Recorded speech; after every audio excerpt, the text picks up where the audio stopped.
Coming up today on this edition of Seahawks Forever, powered by BetUS, Curtis Allen of the Seahawks Draft Blog joins me, and we're going to talk about a subject that's been on my mind for a couple of years now. I've talked about it with many of you.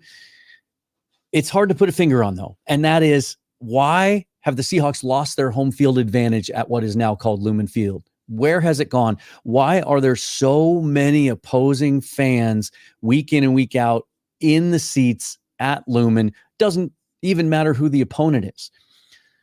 Curtis posted a thread on Twitter today trying to tackle some of these issues. I had a couple ideas myself to add in, so we had this free-flowing conversation trying to pinpoint, and I'm anxious to get your thoughts on this as well. Curtis Allen joins me up next on this edition of Seahawks Forever.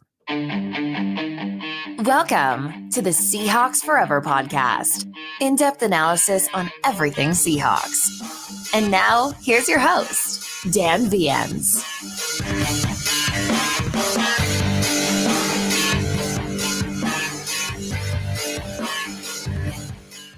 Head on over to BetUS, sign up for a new account today. They will give you a 150% sign-up bonus on your first deposit and 125% on your second and third deposits, up to a total of $2,000.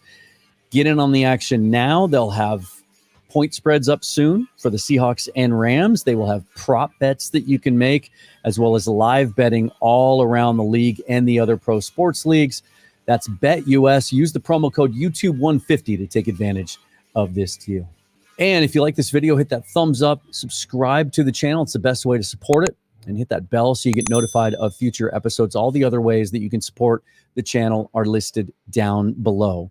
So Curtis had a chance to join me today. I reached out to him after I saw his thread on Twitter because this is something that I have wanted to tackle. It's just a little difficult because it's not necessarily topical in the moment. It's not an off-season topic, but it seems to, in the last 24 hours, have become something that you want to talk about. And so I thought I would bring Curtis in and we would kind of have a back and forth and try to determine what it is that's happening at the stadium, why the Seahawks don't have the home field advantage anymore, and whether or not it can come back and how they can go about getting it back, if it's even possible. So take a listen to this conversation, and then I'm anxious to hear your thoughts on it based on your personal experience as well. This is Curtis Allen of the Seahawks Draft Blog. Curtis, it's good to have you back, although not under the most ideal circumstances. The Seahawks now falling to 4-4, coming off that bad loss yesterday to the Bills. But you brought something up on Twitter today that I've been wanting to talk about for quite some time, and that is the home field advantage, or lack of it, at Lumen Field. And this is something that's been on my mind for a while. I've talked about it with other people, but you had a thread today on Twitter that kind of broke down some reasons that you thought. Let's start just generally right now. What was it that prompted you today to want to talk about this subject? Well, it's been on my mind for a while, but more and more, I think Geno Smith's comment brought it up, especially when, a player mentions it, somebody in the organization mentions it. Of course, that's going to spark some debate, but really it's been over the years.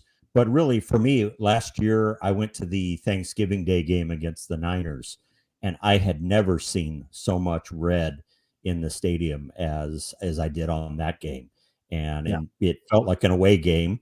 And I know that when they play like in Arizona, we say, aha, it's like an away, it's like a home game for us. Didn't feel so good when the shoe was on the other foot. So it's been kind of an issue that's been kicked around in the press and in my head. And I just started kind of thinking, well, why is that? Yeah. And I even brought this up in the offseason because while acknowledging, and just for a little context, my family originally, because I was young at the time, but we've had season tickets since 1984. And so but throughout most of that time, I've used at least one of them. It was either my dad and I going for decades, and then since the early 2000s, those tickets have been under my control, and so it's me and my girlfriend or friends or whatever. And so I've seen it, kind of go up and down throughout the years. And it was in this offseason I opined that one of the reasons that we were losing home field advantage was because we were so bad defensively. I just made that direct correlation that continually seeing other teams drive up and down the field, convert third and longs. You know, you can only stand up and scream your guts out so many times for it to not have an impact before it's just human nature, before you just kind of dial it back a little bit. And that's kind of what I thought. But you mentioned some other reasons as well that you think it's been happening. What if you could start with one, pick one right now, because this is a consistent issue. We're 5 home games now into this season, and it wasn't just the Bills game. Every single opposing fan base has been a much, much bigger part of the crowd than I've ever seen before. What do you think the biggest reason is? I think the one of the biggest reasons is it's difficult to make the expenditure when it's up in the air. You don't know how they're going to play. They haven't played well in the big games lately. So it's almost, when they play a big game in the old days, you got to be there. You have to be there. I know you can watch it on TV, but you have to be there to see it yourself, to feel the crowd and the electricity of the game. There just isn't as much electricity driving fans to the game. I mean, fans have money, and when the economy changes and they think, oh, I can't go, hey, they'll make money. You win games, fans will find money to spend on tickets and the game day experience. And that's really a big part of it. Also, I wrote in my preview piece for the Buffalo game last year. They were, I think, 3-7 against teams that went in the playoffs. Year before, they were 2-5. So, they've been feasting on the lower opponents, but when a big game comes along, it's been very difficult. That's just the truth of the situation. That is an interesting aspect of it. I think when you look at this year's home schedule, like, we're playing the better teams at home. Here's kind of where they stand. So they're 500 in their last 30 games at Lumen Field. That's not a home field advantage by any shape of or definition. You mentioned primetime. They've only won twice in their last 7 primetime games. That used to be a gimme for the Seahawks, especially under Pete Carroll. But again, there's a lot of criticism today of the current coaching staff and this current team, but this change happened well into the Pete Carroll era. For sure. 3 straight home losses, obviously, and in those games, they have given up an average of 32 points per game in those 3 losses. I think there's a bunch of factors. You talk about the economy of going to games. I'll give you my personal perspective. I stopped going to every single home game 5 or 6 years ago. Schedule would come out, and I would pick 5 to 6 of my favorite games. And some of it would depend on the flow of the schedule, right? Sometimes you get 3 home games in a month. I don't want to go to 3 home games in a month because it's going to cost me $1,000. Yes. I'm exaggerating, right? But I've already paid for the tickets. But between parking and what it costs if you want to get a beer or 2 or something to eat, it's not so much that I would make money by selling them, because you don't really anymore. I would be lucky. I've found when I have sold tickets, lucky to break even. It's not a given that you're going to double or triple your investment in those tickets like it used to be. Yeah. It's the cost of going to the game itself. And I don't drive. I live in the city. I can walk to the games. I did yesterday. But it's $70, $80 to park now. It's just, it's too much. Yeah. Our company that I work with, we used to have Mariners tickets, and they would just give the tickets to the employees as a nice little bonus. And my friend and I went a couple of times, and a couple of times we'd look at each other and go, boy, this is the most expensive free game I've ever been to. Because, the parking, you got to get garlic fries, you got to get a drink, you got to get some of the stuff. And 4 hours. And it is. It adds up. So you're right. The compounding of it can be a challenge. I have the same thing. I have friends that have season tickets, and they always, I'm their first text if hey, I'm going to sell this one and this one and this one. Do you want them? And, because they know they're not the same as you. They're not going to go to all 8 games or 9 games with preseason, but they do need to offload some just to kind of get a break and make sure that the money's working okay, and also keep their relationship stable. So the wife is got to spend one Sunday with the wife every once in a while. So Yeah, and for the record, I went to every game last year. I will be going to every game this year. There's just because I'm doing this more is a bigger part of my life, and I was excited about some of the changes this year, and thought some of those things would manifest themselves into the game day experience. Now, the interesting flip side to this is that we're seeing, and I'm just this is just off the top of my head based on what I see. Yeah. That in the 5 home games so far this year, I would say the amount of visiting fans, that at least the ones that are dressed like visiting fans, are at least 30% of the crowd. Maybe, I mean, this last game might have been closer to 40. Yeah. Tons of Bills fans. And it was kind of tough to spot because the Bills home blue uniforms are very similar to the Seahawks throwback color, which there's been a big transition in the last year, and a lot of fans are wearing those. But those people are able to afford to go to the games, which includes traveling to the games. And I get it. Some of the legacy teams like the Bills are going to have people that live here that want to go to the games. And then we see our own fans traveling en masse to other states. We saw it in Atlanta, right? We I've done it. Exactly. Yeah. And so there's something that's compelling people that own season tickets locally to being okay with putting them up for sale, knowing they're probably going to be gobbled up by opposing fans. Do you think, is that a demographic thing? Is it tied to sort of the socioeconomic makeup of this area? What's the unique factor there that's driving that? I think there's a few different factors. Like I mentioned in my thread, we have a lot of people that have moved in to the Pacific Northwest from other parts of the country. They're not going to drop their Steelers and the Packers and their Bills fandom when they get here and adopt the Seahawks. That's just not the way it goes. I wouldn't adopt the Falcons fandom if I moved to Atlanta. So I get it. And when they get a chance to see their team, they've got to jump on the chance. So there's a little bit of that. We're more transient than some of the other locales, like Arizona. How many snowbirds live there that are not Arizona Cardinals fans? So there's a little bit of that. I think there's also there's some pure profiteering. I mean, when you have those great seats and somebody really, really wants them and they've got money to spend, it's hard to say no to at times. I noticed, like I mentioned in the thread, the 2013 NFC Championship game, if you go back and watch, I have it saved, so I watch it every once in a while in the off season. It's a good watch. I need to pick me up. Yeah. And there's a lot of red in the stands. You know, the Silicon Valley guys, have unlimited money to come up and spend whatever they want on the tickets. And I personally know several Niner fans who moved to this area from the California Bay Area. So there's a little bit of everything. And personally, I don't begrudge a fan of a team wanting to see his team live in the stadium, especially if you live here and they live, say, in upstate New York. The team is in upstate New York. You live here, you got to go. I mean, if you're a fan. And I don't begrudge that at all, because I've thoroughly enjoyed going to see the Seahawks in other towns. So it's a lot of fun. Just the area of the percentage is starting to get unbalanced, in my opinion, and a lot of fans' opinion. It's just getting to be difficult.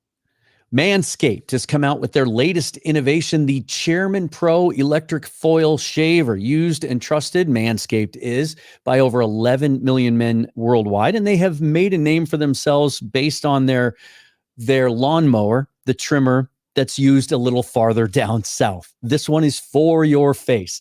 And I have to say, from personal experience, I've never been able to successfully use an electric shaver. It just doesn't get me close enough.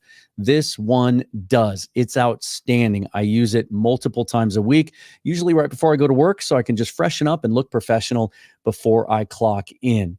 And right now, if you go over to Manscaped, you can get the Chairman Pro for 20% off and free shipping using the promo code Seahawks. And I mean, for the record, I guess where I stand on this is it's more of an annoyance than anything. Like, I've seen people suggest, that tickets shouldn't be made available you shouldn't be able to buy tickets to a Seahawk game if you live outside certain area codes, things like that, that there should be some sort of regulations or restrictions. I don't buy that at all. That's just not the way things work, right? That would prevent us from being able to go watch the team on the road just as much as it would those fans from attending our games. I do see, though, the majority of visiting fans seem to be, and maybe it's both sides because I'm on the home side, so it's hard for me to look down, but it seems like it's visiting side club seats, like the best seats in the house. Mm-hmm. I'm assuming that many of those, if not most of those tickets, are owned by corporations, companies that have blocks of them. Do you think there should be any sort of community responsibility on the part of those companies to,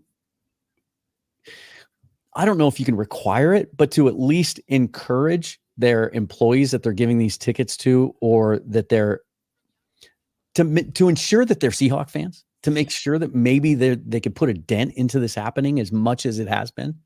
Yeah, that's a great question. I've kind of turned that over in my head in the past and tried to figure out a way, and I don't have a good creative solution to make sure that that's the way it is. But you're right. Like I said, the 2013 game, it was on the Niners side. You could see on their side, it was very, very, 1 out of 4, 1 out of 5 in Niners red during that game. So it is difficult, and it's a tricky one because it's the market economy. Once you buy the tickets, they're yours, and if you want to transfer them, that's the way it goes. So that's very difficult. I know some legacy fans that have those seats, and not too far from the sideline, and they've remarked it's kind of difficult because I feel like I'm in a road game for the other team because I'm surrounded by the fans, and especially the end where the southeast end where the tunnel comes out, where the visiting team comes out. I that area too, because then they could get autographs or pictures or whatever. So that kind of stuff. So I don't know if there's a good solution to that. I know in England, Adam Nathan of his podcast just retweeted what I said and said in Tottenham, they've got the resale is like an exclusive website kind of operation where you have to offer them to Tottenham fans first. And then if you really, really want to go outside the rules, you can do it. But it's a little bit more controlled that way. And I don't know if I'm okay with that or not, but honestly, Al Davis, just win, baby. If you win, that cures a lot of problems. And even if there are other opposing fans in the stadium, we'll hit 112 decibels or whatever. It doesn't matter. Right.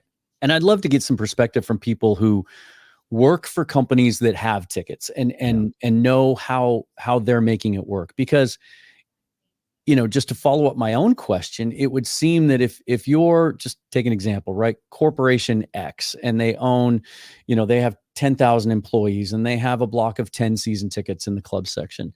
You would think that they would just offer those internally to their employees, and that there would be a good chance that out of those 10,000 people that Seahawks fans would want to step up first and take those tickets. And so those are being handed off directly, I would assume.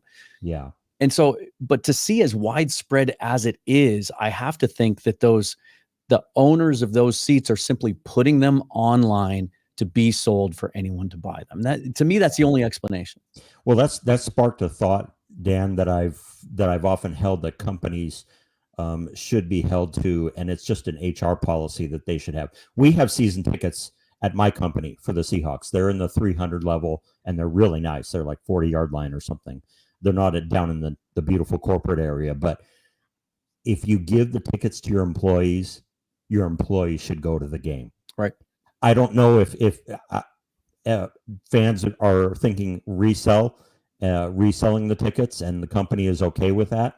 I kind of feel like, they shouldn't be okay with that, because honestly, I mean, it's tempting. I mean, if you have seats that are $400 and somebody, they're $2,200, well, you can take the family to Hawaii and watch the game on the beach, for that money. So I don't know if that's something that companies can control, but I would strongly encourage, these tickets are for you and your family, and not to be resold. And if they're resold, then they're going to have a disciplinary problem. I feel like another factor may just be how easy it is to get your hands on tickets. When the online thing started to happen, it was sites like StubHub and there were some others that were involved. And my own personal experience, sometimes that wasn't the most trustworthy way to buy tickets. You would buy tickets and they wouldn't get sent to you right away. Yeah. I remember kind of having to call customer service kind of last minute. I know when the Game Time app first came along, I had lots of issues with that. But ever since the league partnered with Ticketmaster and made it guaranteed and made it such an easy process, you can just go in through your Seahawks app, pick a game, click a couple of boxes, and your tickets are online to be sold. And the Ticketmaster even lets you know what to price them at based on what other people are selling their tickets for. It's just easier to do now. Someone can sit on their couch, put their tickets for sale, and a couple of hours later, obviously I'm exaggerating, can have a few $100s back in your bank account. Even if you don't recoup what you paid, that's a sunk cost. Yeah. You've already paid it a year ago, but you can recoup some of that money. I think that's a tough obstacle to overcome if you're trying to fill your stadium with more home fans. Yeah. And it's especially difficult when you're surrounded by more fans of the other team than fans of your team. I've gone to other venues, and okay, yes, I'm a minority there, but in your own home stadium, it's tough to swallow. So I understand 100% how that could be a challenge, because you want to high five your buddies and high five people you don't even know after a spectacular touchdown, and just celebrate in the stands. And I've been to some of the biggest games in Seahawks history in the stadium, and that feeling of you're high-fiving people you don't know, you're hugging people you don't know, and just having conversation and chatting back and forth and rooting on your team. It's a great feeling. I'm looking through your thread on Twitter because I couldn't remember if this next point was one that you brought up or somebody else. Here it is. Yeah, it was your number 2 reason, that because during those early and mid Pete Carroll years, the Seahawks were featured so prominently on national TV games and primetime games, which, the networks do such a great job during those games of highlighting and showing off all the features of the surrounding area and of that city and that metropolitan area, that it propped Seattle up for a period of about 10 years as a really favorable destination that now some of the visiting teams, and they've heard about what a great stadium it is, what a great environment is, are more motivated to travel now to see their teams in Seattle. Yeah, it's beautiful here. It really is. And it's kind of, honestly, over the years, I've been like, stop promoting it so much. It's it's a hidden secret because, it just got so crowded with things. But you see how it's temperate. It's not 50 below zero. It's not 99 degrees. So it's easy to travel to. It's not very expensive to come to Seattle from, a lot of the areas, and it just has a lot to offer. It's very attractive, and we got the World Cup coming in 2026, I think. So they're on the map, and the Seahawks had a lot to do with that.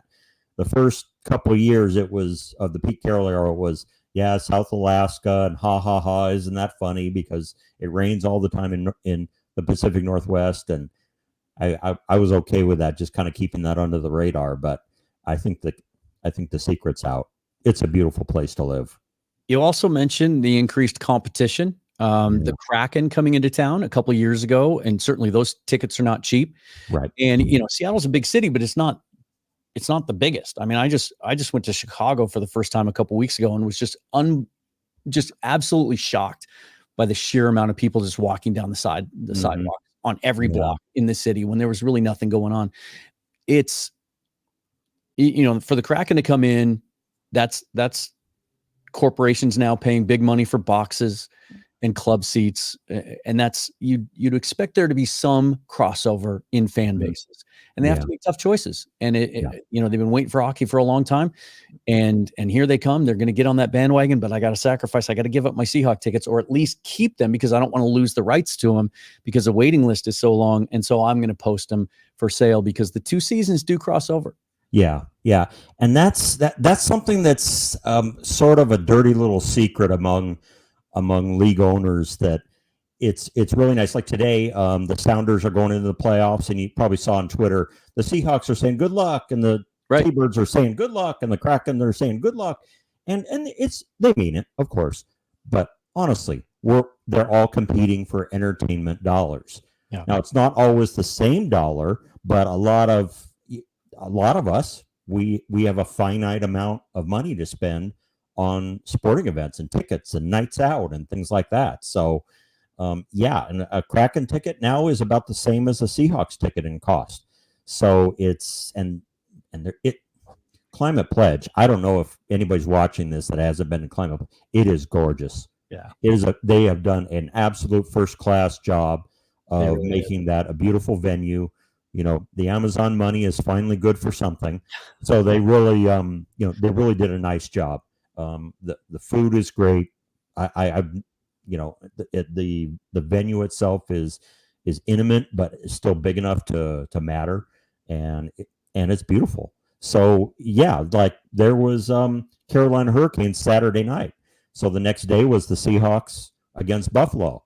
So that right there is kind of which one do you go to? How much do you spend on your entertainment dollars? And honestly, with the Kraken, I'm a big follower of the Kraken and the Seattle T-Birds, by the way. And they're a new franchise, so they're an expansion team. And the quickest way you can be competitive is just to outwork the other team. You may not have the talent pool that the other teams have, but you darn well can work as hard as them, and make sure that they're going to leave the building pretty tired, and they've done that. And like I said in my thread, the Seahawks do not have that thing where the next week the team is so beat up they lose their game after playing the Seahawks, because they had to spend the whole week in the cold tub. And so I think the Kraken have co-opted some of that spirit. I think another factor. I mean, these things just keep coming to me. This is a conversation I've wanted to have for quite some time, and I think the reason that I've hesitated to is because it isn't just any one thing that you can put your finger on, which makes it harder to have kind of a focused topic. But if you think about the demographic that's going to be a diehard Seahawk fan and is probably going to own season tickets and maybe has for a long time, they're also fans of the NFL in general. Mm-hmm. They probably play fantasy football. That's a big thing. It's $1 billion industry now. It's a massive industry. They might even be into gambling now because that's a huge new factor that wasn't an issue 10 years ago. You can't just sit on your phone on your couch and make bets. You have Red Zone. You have, college football wall to wall now on Saturday. If you're an NFL fan, you're probably a college football fan.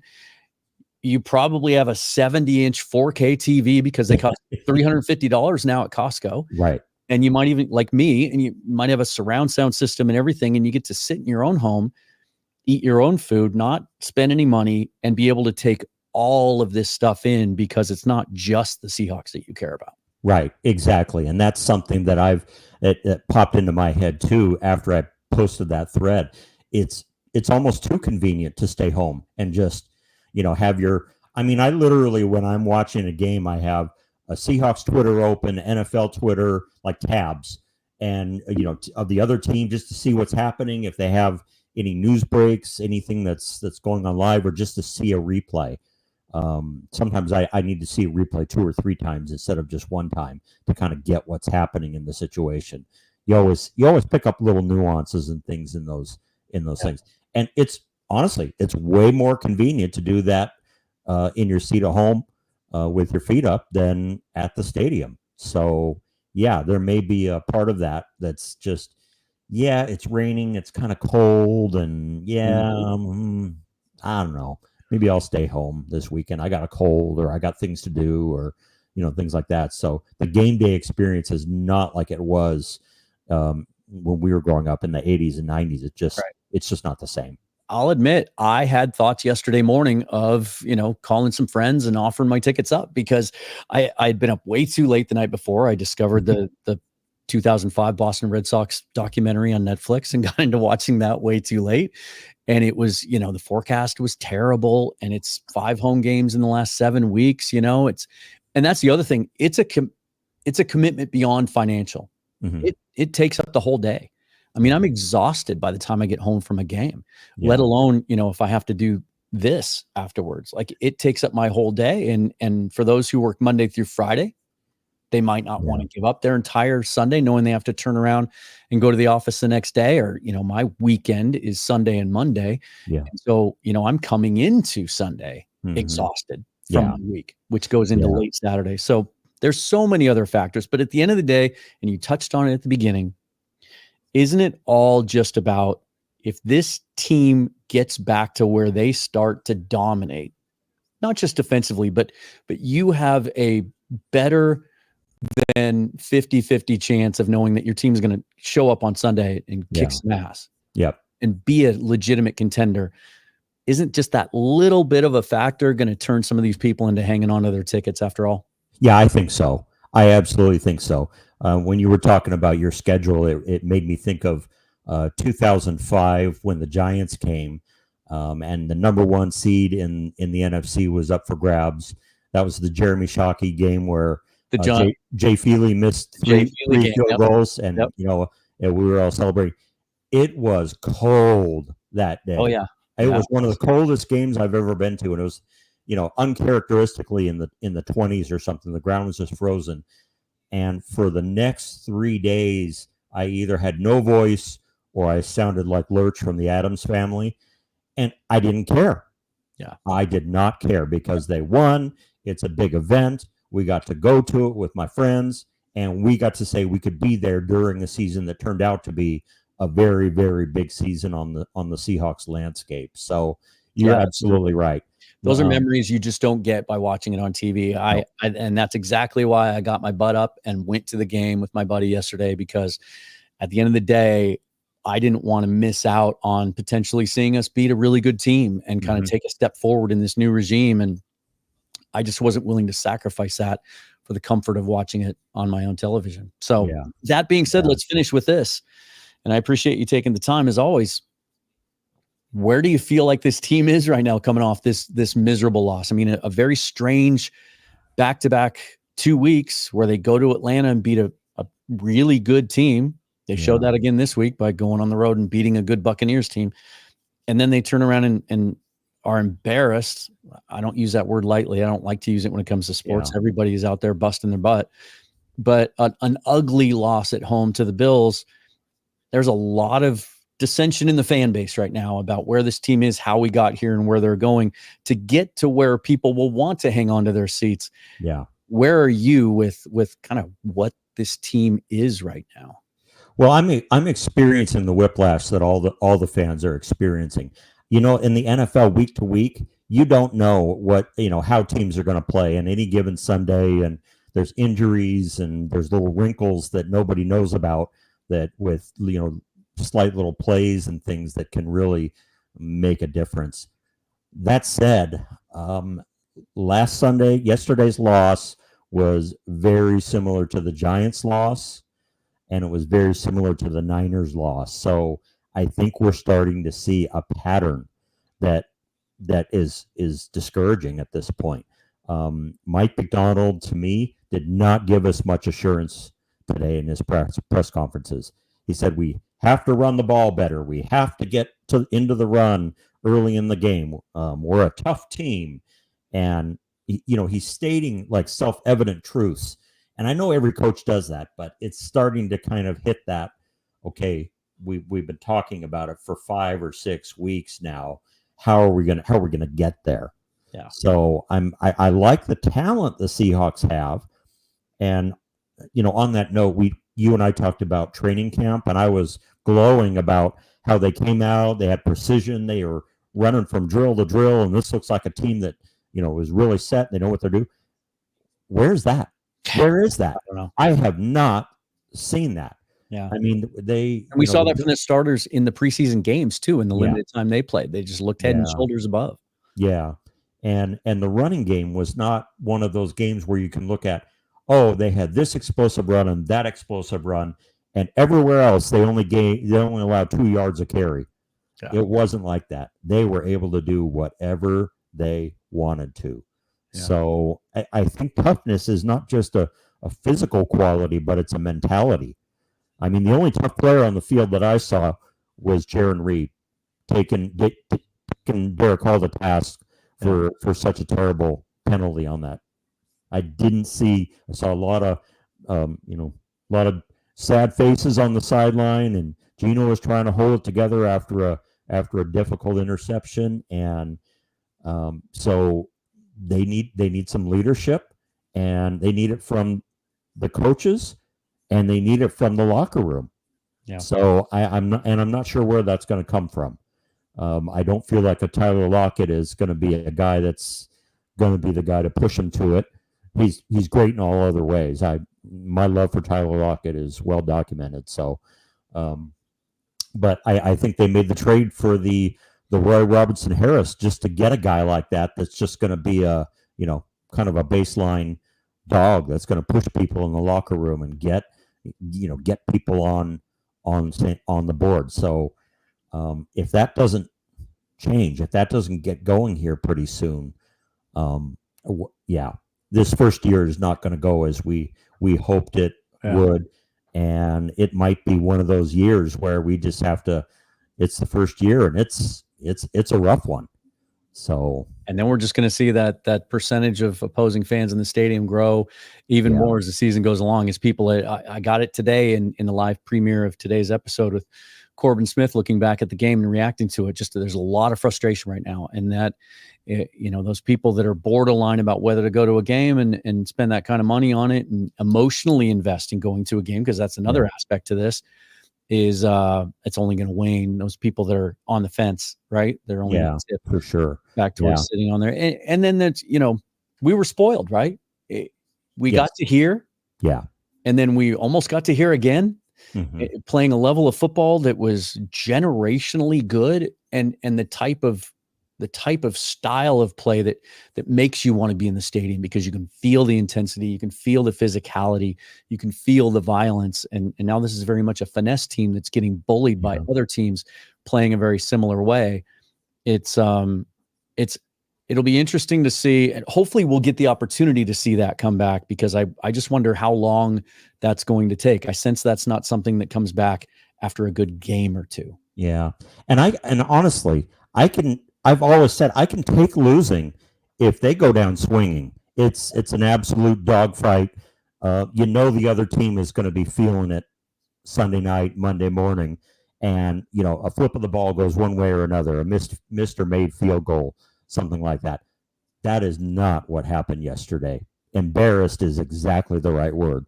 They should be embarrassed at how they played, how they schemed, how the plan came out, and just their attitude in general.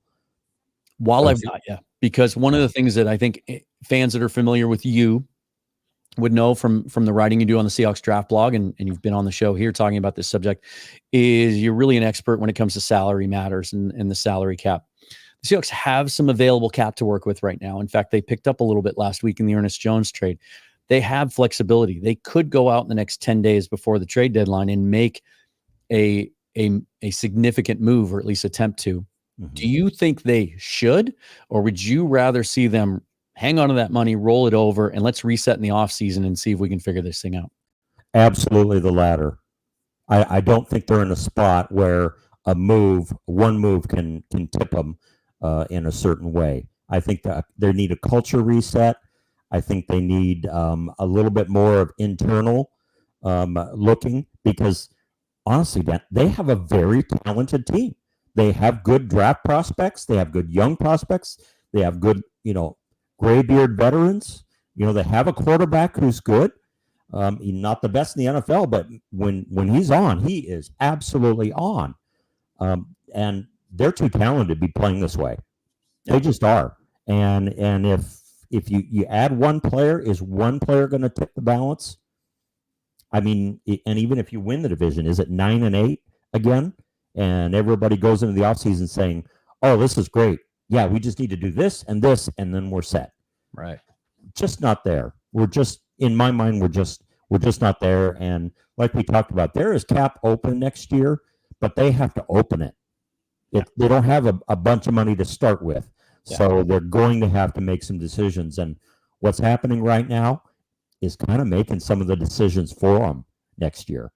So it is in some areas, but in others, it's even more confusing. And we're going to find out over the next 9 games, what they might need to do this offseason. It's I think that's what's got us all frustrated the most right now is it isn't just one thing. Last year, a lot of us appeased ourselves by just focusing on the fact that, we couldn't stop anybody in the running game. And if we fix that, maybe we can be more competitive. We won 9 games in spite of it. I feel like the Dutch kid standing at the dike right now there's 11 holes and I only have 10 fingers to fill them. Yeah. And there isn't any one that's more important than the other. We can't really put our finger on it's too many things, which all at the, might just circle back around and be the reason that some of these people are hesitant to go to the games and would rather sell their tickets and sit at home because they just aren't sure what they're seeing. Yeah. Especially when, our dipsy doodles are absolutely terrible and backbreaking and Buffaloes are kicking them into a first down. I mean, it's just crazy. It just adds to it's another hole that springs loose and, causes problems. So the only teams overcome that kind of stuff. Yeah. The only thing worse aren't right now. The only thing worse than bad luck is no luck at all, right? And Seahawks haven't had a lot of that go their way either. Curtis Allen from the Seahawks Draft Blog. Thanks again for joining me on the show. I appreciate your insight into this interesting but very complicated topic. Yeah. Thank you. Appreciate it, Dan. Absolutely. We'll talk again soon. All right. All right, you guys, that's going to do it for today. Coming up on the show tomorrow, Jackson Bevins of the Cigar Thoughts podcast and column, although there's been a change there. He'll update us on that. Always a great conversation with him. And what I like about Jackson is how objective he can be.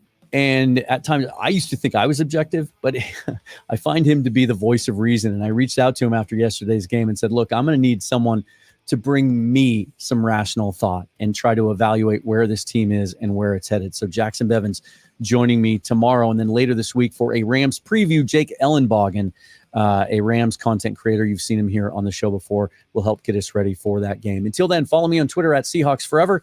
Subscribe to the channel, support the show by all the reasons or all the methods that are listed down below in the description. Until next time. Thanks for watching. Shout out to BetUS for sponsoring this episode. And forever and always, go Hawks.